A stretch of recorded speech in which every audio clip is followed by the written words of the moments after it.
માતા પિતાની સેવા,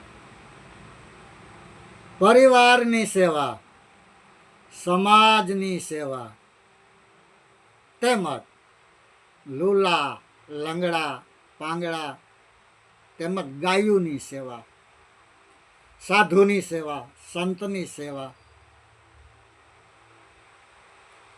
આ બધું તમારા ભાગ્યની અંદર હોય ને તો જ તમે ને હું કરી શકીએ. અલગ ધણીની કૃપા હોય ને તો જ ભાઈ આ બધું થઈ શકે. તો આ સેવાના વેગધારી ભાઈઓ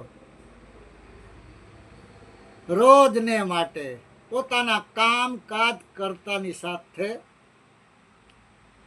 યાત્રાળુઓને રાત અને દિવસ સેવા કરે છે. તો એવા સેવાના ભેખધારી ભાઈઓ ને ભગવાન રામદેવડાનો રાજા ઘણું ઘણું આપે. જય દ્વારકાધીશ, જય સોમનાથ, જય અલગ ધણી, જય દ્વારકાધીશ.